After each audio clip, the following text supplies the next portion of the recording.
From the extreme, like drinking one's own urine, to the eccentric, like going a full week without a shower, boxing rituals often defy logic.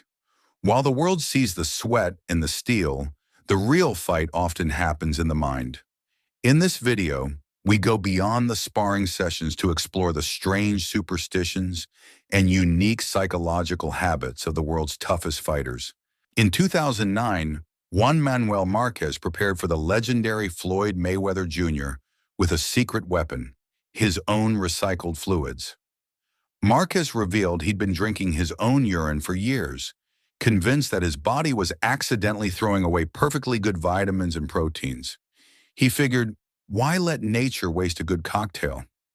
Unfortunately, he lost the fight by a wide margin. I guess he was just one glass short of a victory. Forget the jab. How about the smell? For fighters like Roberto Duran and Timothy Bradley, fight week also meant no water week. Bradley's logic was that a shower would literally rinse away his adrenaline and fight feel. It's a fascinating look at how psychology works. While the fans saw a focused warrior, his training partners saw a walking biohazard. He believed the grime amplified his identity. Everyone else just believed he needed a hose down.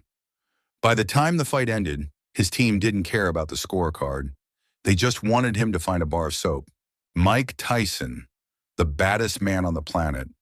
He wasn't the biggest heavyweight, but he was definitely the scariest.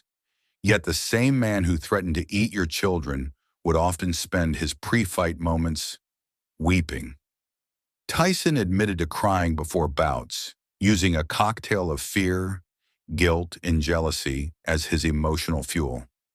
It's the ultimate emotional alchemy, turning tears into a first-round knockout. It turns out, if you see a man crying in a locker room, you shouldn't ask if he's okay. You should probably run for your life. When Julio César Chávez walked to the ring in his iconic red bandana, you'd be forgiven for thinking he'd just binged the Rambo trilogy. But it wasn't a fashion choice. Before his fight with Edwin Rosario, Chávez's camp became convinced he'd been hit with a hex. Their solution? A red headband to ward off the evil spirits. Whether it was the magic of the fabric or just the fact that he was El Gran Campeón Mexicano, he went out and battered Rosario for 11 rounds. It turns out a curse is no match for a Mexican left hook, but the bandana stayed just in case the ghosts try to come back. The oldest rule in the book? Women weaken legs. It's the reason Ali and Pacquiao basically lived like monks before their biggest bouts. They believed that celibacy was a performance enhancer, though science has since proven that your legs don't actually care about your love life. There is zero physiological evidence that sex reduces stamina or strength. But try telling that to a trainer who's been screaming the same thing since 1974. Whether it's a real biological drain or just a massive case of the placebos, I guess for some, the scariest thing in the world isn't a left hook, it's a date night. Thomas the Hitman Hearns had a simple rule. Look sharp, fight sharp. He got a fresh haircut before every single bout.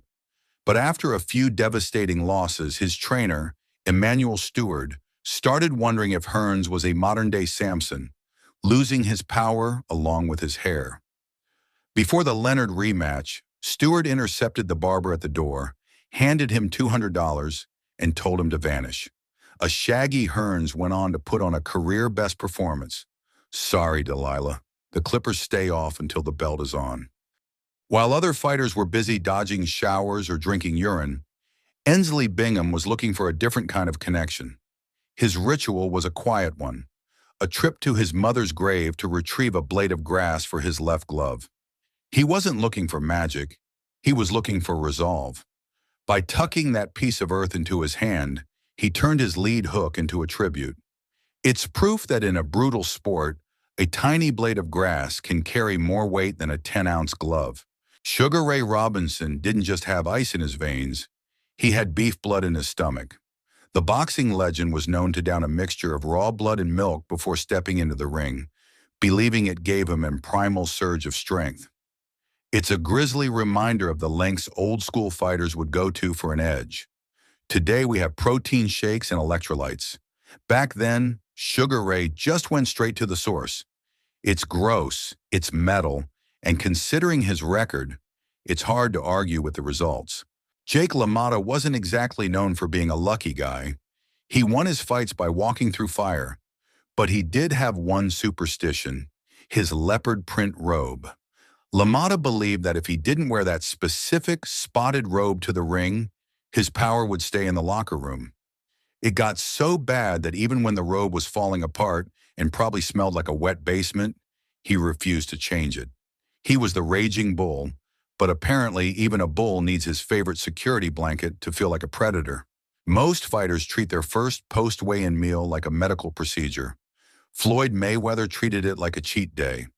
From Fat Burger to his chef's legendary fried chicken, Floyd's insane feast was a staple of his 50-0 run. He believed in eating what made him feel happy and relaxed rather than what a textbook told him to.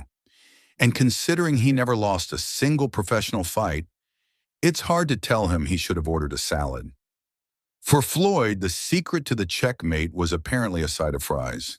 Finally, we reach the ring walk, the final 60 seconds before the chaos begins. This is where the ritual goes public. We see the custom robes, the pyrotechnics, and the live rappers. Many choose the classic Rocky theme or Roy Jones Jr.'s Can't Be Touched to summon their inner warrior.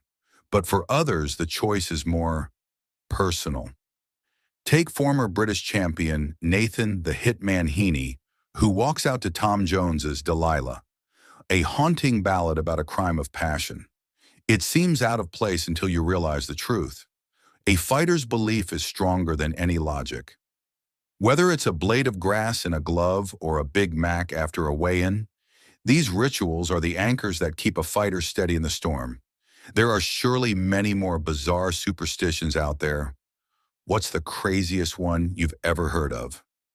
Let us know in the comments below.